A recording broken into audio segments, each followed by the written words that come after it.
Pemirsa, pernahkah Anda mendengar tanaman krokot? Krokot ialah tanaman liar yang sering dianggap gulma, namun sebenarnya merupakan sayuran yang dapat dikonsumsi. Faktanya, tanaman krokot ini memiliki beragam manfaat untuk kesehatan dan juga merupakan minuman herbal berkhasiat. Seperti apa manfaatnya dan bagaimana cara mengonsumsi dalam bentuk minuman herbal? Simak informasinya bersama Dr. Mute, dokter herbal medik yang sudah hadir di studio Hidup Sehat pagi ini. Selamat menyaksikan. Halo, selamat pagi pemirsa Hidup Sehat. Apa kabar Anda pagi hari ini? Semoga Anda dalam kondisi sehat selalu ya.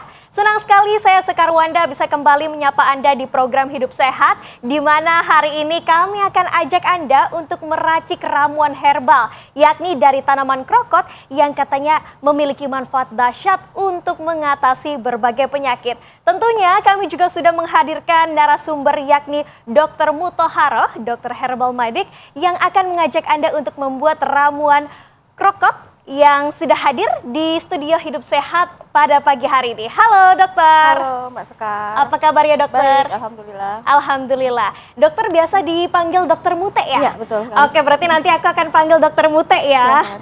Nah, terus kalau Anda juga mau tanya-tanya ke dokter Mute, Anda juga bisa mengirimkan pertanyaan Anda di kolom komen @hidupsehat.tv1 di Instagram. Tapi pemirsa, sebelum saya ajak Anda membuat ramuan, ini saya punya fakta mitos menarik dokter yang mau saya tanyakan. Fakta atau mitos sih dok, tanaman krokot dikenal sebagai superfood karena mengandung asam lemak omega 3 tertinggi di antara semua sayuran, bahkan lebih tinggi dari beberapa jenis minyak ikan. Fakta atau mitos? Itu fakta. Fakta, Ya. alasannya kenapa? Jadi memang krokot itu kalau dari segi omega 3-nya jenisnya ALA ya. Jadi alpha linoleic acid, jadi dari nabati gitu ya. Jadi memang lebih tinggi dibandingkan sayuran-sayuran hijau yang lain. Tetapi kalau dibandingkan dengan minyak ikan itu punya omega 3 tetapi jenisnya dari EPA dan DHA. Jadi kalau krokot itu tidak bisa menggantikan minyak ikan. Tapi bahwasanya kalau omega 3 jenis alanya memang dia lebih tinggi gitu. Dan punya sedikit EPA, tapi kalau untuk menggantikan EPA dan DHA minyak ikan tidak gitu ya. Selain omega 3 ada kandungan apa lagi dok yang terkandung dalam tanaman krokot ini? Iya, jadi selain omega 3 jenisnya ALA ya, kemudian juga ada beberapa mineral seperti kalium, kemudian kalsium, magnesium gitu ya. Kemudian juga ada seperti flavonoid, tanin gitu sebagai antioksidan. Jadi antioksidannya sangat tinggi. Berarti ini ternyata kandungan dalam tanaman krokot ini walaupun tanaman liar ternyata manfaatnya banyak sekali ya. Betul sekali. Nah dok, saya juga punya fakta mitos lagi nih dok. Krokot dapat membantu menurunkan kolesterol jahat atau LDL, kadar gula darah, menjaga kesehatan jantung, mencegah stroke, dan juga meningkatkan kesehatan mata dan tulang. Fakta atau mitos? Iya. Tapi jangan dijawab dulu dokter. Kita harus jeda sejenak. Pemirsa, kalau Anda mau tahu jawabannya, jangan kemana-mana, tetap saksikan Hidup Sehat. Masih menyaksikan Hidup Sehat pemirsa. Tadi ada fakta atau mitos yang belum dijawab nih. Dokter, fakta atau mitos krokot dapat membantu untuk menurunkan kolesterol jahat, kadar gula darah, menjaga kesehatan jantung, mencegah stroke, meningkatkan kesehatan mata dan juga tulang. Ini fakta atau mitos? Iya, itu fakta lagi Mbak Sekar. Fakta? Ya. Wow. Jadi memang kandungan dari krokot itu salah satunya serat ya, serat yang larut, kemudian juga dia ada fitosterol sehingga dia dapat menghambat penyerapan atau mengurangi penyerapan dari kolesterol. Gitu. Oke. Kalau gitu, gimana nih dok cara mengkonsumsi dan juga cara mengolah dari tanaman krokot ini? Baik. Pertama kita butuh 600 air ya, kita didihkan, kemudian karena kalau peningkatan kolesterol itu kan multifaktorial ya, jadi memang herbal yang digunakan, herbal yang kita akan gunakan di dalam ramuan ini tidak hanya krokot, tetapi kita kombinasikan beberapa herbal yang lain ya, seperti misalnya ini krokot seperti ini ya, mungkin udah Satu jumput tahu. ya dok itu? Jadi 1 jumput atau 30 gram, 1 genggam, mohon maaf. Jadi 30 gram itu kalau mungkin tidak punya takaran ya, tidak punya timbangan, itu 1 jumput, 1 genggam. 1 genggam, bisa dikira-kira ya dok? Ya. Nah selain krokot, kemudian kita kombinasikan dengan jahe, kemudian kunyit, kemudian ada 1 siung bawang putih, dan ya. 5 lembar daun salam ya. Pastikan ini Ya. bawang putih dan jahenya ini sudah diiris-iris dan Iya, digeprek ya dok betul. ya? Jadi memang dalam mengolah herbal itu harus diperlakukan dipotong atau diparut atau digeprek. Jadi supaya zat aktifnya itu mudah keluar. Oke, Ya. langsung aja kita masukin ya dok. Baik. Ya, kita setelah air mendidih ya, kemudian kita masukkan bahan-bahannya. Oke, hati-hati dokter. Ya, jadi bagusnya memang mendidih dulu supaya herbalnya tidak terlalu lama direbus gitu ya. Jadi kalau terlalu lama dia mengurangi zat aktifnya. Nah, ini setelah setelah mendidih, kemudian Kita masukkan 1 genggam krokot ke Ya, dalam air mendidih, pemirsa. Manfaatnya untuk apa sih dok ramuan ini? Jadi ini untuk mengurangi kadar kolesterol dalam darah ya. Jadi seperti tadi kita ketahui bahwa krokot itu kaya akan serat ya. Nah, dia akan mengurangi penyerapan kolesterol di usus. Nah, kemudian jahe ini memiliki senyawa aktif gingerol atau sagaol gitu ya. Dia untuk membakar lemak gitu ya.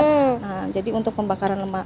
Kemudian kalau ini tadi kita masukkan jahenya itu sekitar 2 cm. 2 cm. Kemudian kita potong-potong. Tapi emang itu nggak jadi kontraindikasi gitu, karena kan bercampur tanaman krokot, dicampur sama jahe, terus ada kunyit, daun salam, itu aman dok? Iya, jadi memang dalam kita meramu herbal memang kita harus paham bahan-bahannya supaya kerjanya sinergis, jadi tidak kontradiktif ya. Gitu. Jadi ini memang ramuan ini adalah saling bekerja sama untuk menurunkan kadar kolesterol. Tadi seperti kalau dibilang krokot itu sebagai untuk mengurangi penyerapannya, kemudian jahe untuk membakar lemaknya, kemudian kunyit ini mengandung senyawa kurkumin juga dia fungsinya untuk membakar lemak ya, karena dia mengaktifasi pipar alfa gitu. Kemudian juga ada bawang putih ini fungsinya untuk memblok enzim yang menghasilkan kolesterol. Jadi fungsinya untuk mengurangi produksi kolesterol. Baiknya minum ramuan ini kapan dok? Jadi setelah makan pagi dan sore. Harus setelah makan? Iya, baiknya setelah makan. Kenapa? Karena di sini ada kandungan bawang putih. Nah, bawang putih ini bagi penderita lambung itu akan menyebabkan mual. Kalau daun salam manfaatnya apa? Iya, daun salam ini mengandung alkaloid, tanin, dia juga fungsinya untuk mengurangi produksi dari kolesterol. Jadi enzim yang membentuk kolesterol gitu ya. Jadi ini 4 jalur ya, 4 jalur pembentukan kolesterol ini ada di dalam satu ramuan ini. Dok, kalau dilihat nih airnya sudah mendidih dan warnanya berubah, itu kenapa bisa kayak gitu ya dok? Iya, karena kalau dengan perebusan itu banyak zat aktif yang mulai keluar gitu. Jadi zat aktif yang larut air dia akan keluar ya dengan perebusan. Nah, ini nanti kita akan rebus sampai airnya tinggal setengah. Jadi Nah, saya punya pertanyaan nih mengenai air rebusan nih. Fakta atau mitos sih dok, air rebusan dari krokot ini katanya dapat mengatasi wasir, radang usus, dan juga menurunkan berat badan. Iya. Itu fakta atau mitos? Iya, itu fakta ya. Fakta. Tapi lebih tepatnya dia membantu ya, membantu mengatasi atau sebagai pendamping dalam pengobatan wasir, radang usus, dan juga untuk membantu menurunkan berat badan. Jadi memang krokot ini memiliki antiinflamasi ya, zat anti peradangan yang baik untuk mengatasi peradangan dari kasus-kasus tersebut. Dan juga krokot ini mengandung tadi serat yang larut sehingga dapat mengenyangkan ya, proses kenyang lebih lama sehingga itu membantu untuk menurunkan berat badan. Tapi bikin mules nggak sih dok? Karena kan biasanya ramuan-ramuan kayak gitu suka bikin mules. Ramuan yang bisa menurunkan berat badan dok biasanya bikin mules gitu. Kalau ini aman kah? Iya, jadi kalau serat itu kan kita tahu ada 2. Kalau kita hanya merebus itu kita ambil serat yang larut ya. Tetapi kalau kita bikin jus itu jadi serat larut dan tidak larut. Nah, biasanya yang membuat kita sering buang air besar adalah serat yang tidak larut itu. Jadi dia menambah massa dari kotoran sehingga akan mudah untuk dikeluarkan, dan semakin kalau serat larutnya saja tidak menyebabkan mules ya.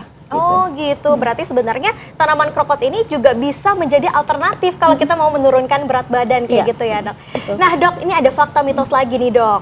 Tanaman krokot dapat membantu mengatasi gangguan tidur, bahkan bisa membuat tidur nih jadi lebih cepat. Fakta atau mitos? Itu fakta lagi. Fakta, Ya. wow. Ya. Jadi memang kandungan dari krokot itu kan ada yang tadi kalsium, kemudian magnesium. Nah, itu untuk membuat tubuh kita rileks ya. Kalau tubuh kita rileks tentunya tidur juga lebih enak dan lebih lama ya. Gitu. Berarti ini bisa jadi solusi ya dok. Betul. Daripada mengkonsumsi obat tidur. Ini kan bisa jadi minum krokot ini bisa jadi alternatif gitu ya Iya, dok betul ya. sekali.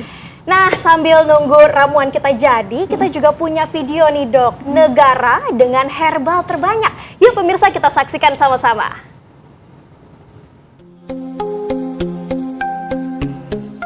Di tengah tren hidup sehat dan kesadaran terhadap efek samping obat kimia, banyak orang mulai beralih ke pengobatan berbasis tanaman alami atau yang biasa disebut herbal. Tahukah Anda pemirsa, ada beberapa negara penghasil herbal terbanyak di dunia. Berikut informasinya. Negara pertama ialah Cina. 30-50% konsumsi kesehatan masyarakat di Cina dialokasikan untuk ramuan herbal. Sejak 5.000 tahun silam, nenek moyang bangsa Cina meramu obat untuk mengatasi beragam penyakit. Catatan medis tertuanya ada di dalam dua kitab kuno, yaitu Huang Di Neijing dan Wat Tai Miao, yang isinya cara untuk menyembuhkan gangguan pencernaan, pernapasan, dan juga sistem reproduksi. Dari kitab-kitab tersebut menjadikan Cina membangun peradaban herbalnya, hingga sekarang sudah menyebar ke seluruh dunia. Kedua, India. Di negara ini dikenal dengan ilmu tentang kehidupan, yang digunakan untuk mendiagnosis serta mengobati suatu penyakit dengan sistem holistik kuno dan sudah ada sejak 1000 tahun sebelum Masehi, yaitu Ayurveda.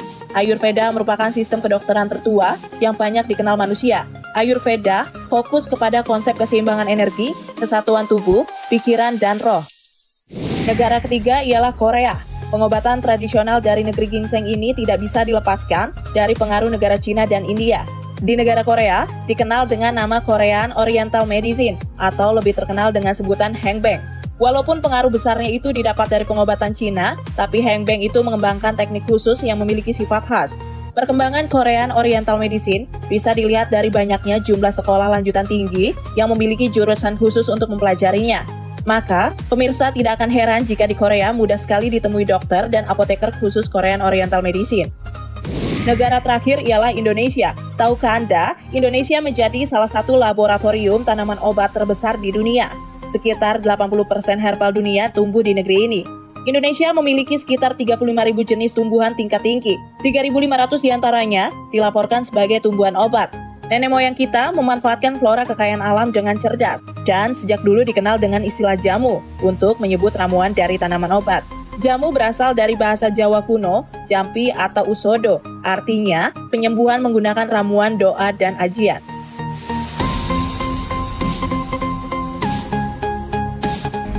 Terima kasih Anda masih menyaksikan Hidup Sehat pemirsa. Nah, sesuai dengan janji kita di awal, kita akan menjawab pertanyaan yang sudah Anda tanyakan di kolom komen @hidupsehat_tv1. Nah, sama-sama kita saksikan bersama Dr. Mute. Di belakang kita ini akan ada beberapa pertanyaan. Mari sama-sama kita lihat.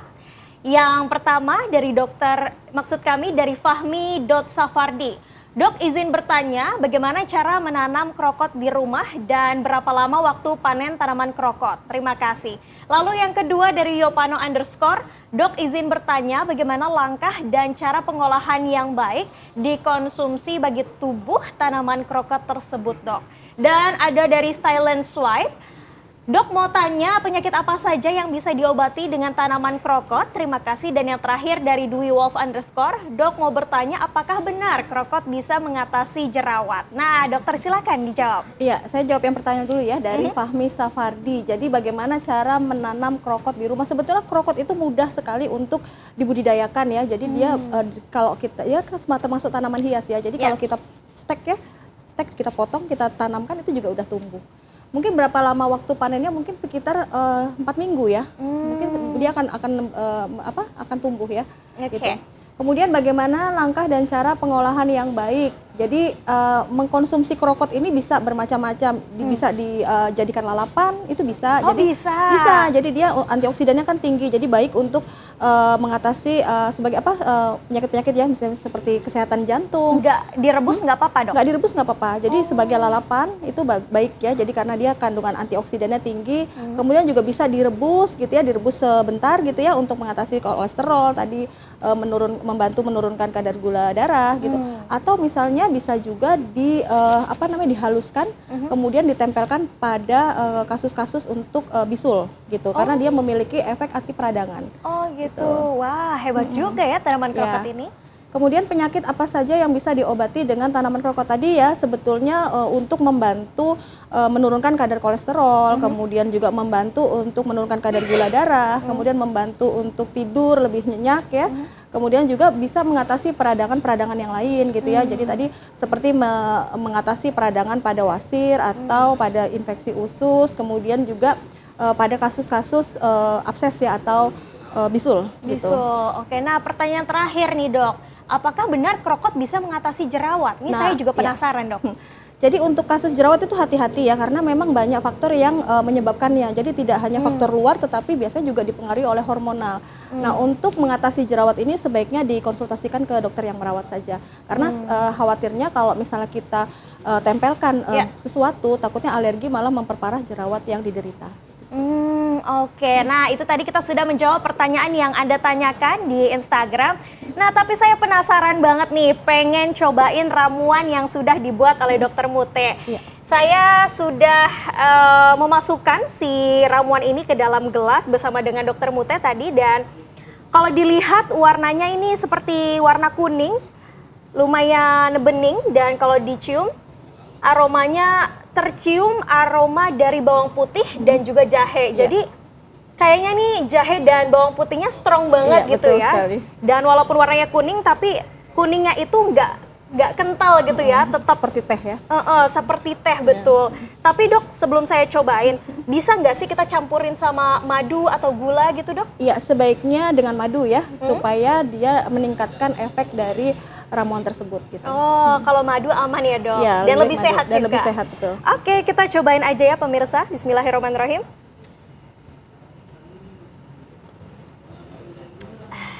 Wah, rasanya kayak minum teh dok. Iya. Jadi awalnya saya pikir mungkin ini akan sensasinya pedas karena ada bawang putih, ada jahe, tapi ternyata enggak, malah menghangatkan di tenggorokan. Iya, betul. Dan lama-lama juga jadi enak perutnya, jadi anget juga gitu. Dan saya juga jadi ketagihan gitu untuk terus minum ini. Nah terakhir dok, saya mau dong tipsnya nih ya dari dokter, gimana caranya untuk mengkonsumsi si krokot ini, baiknya berapa sering gitu ya, dalam seminggu atau dalam sehari untuk bisa mendapatkan hasil yang optimal. Iya, jadi memang krokot itu bagus sekali dikonsumsi oleh tubuh gitu ya, karena memang kandungannya sangat luar biasa gitu, karena dikenal superfood ya tadi. Nah, bisa dijadikan lalapan, artinya kita secukupnya makan seperti kita makan sayuran gitu ya, atau bisa juga direbus untuk mendapatkan hasil yang tadi seperti kita sudah membuat ramuannya, atau bisa juga di jus. Tapi yang penting diperhatikan ini hati-hati ya, karena krokot ini mengandung oksalat yang tinggi. Jadi hati-hati pada penderita yang riwayat batu ginjal atau penderita gangguan ginjal, sebaiknya tidak mengkonsumsi ya. Dan juga kalau mengkonsumsi krokot itu disertai dengan banyak minum gitu. Pastikan untuk banyak minum. Betul. Dan juga mengkonsumsi krokot ini juga harus sudah makan ya dok, agar perut kita juga lebih aman. Betul sekali. Terima kasih banyak Sama-sama. Dokter Mute untuk informasinya dan juga resepnya untuk hari ini. Dan apakah pemirsa juga tertarik untuk meracik ramuan tanaman krokot ini di rumah? Namun tidak terasa 30 menit kami menemani Anda. Jangan lupa saksikan Hidup Sehat, karena kami akan terus memberikan informasi dunia kesehatan untuk Anda setiap hari Senin sampai Jumat pukul 8.30 waktu Indonesia Barat. Saya Sekar Wanda mewakili kru yang bertugas pamit undur diri. Terima kasih atas perhatian Anda dan sampai jumpa. Indonesia, hidup sehat!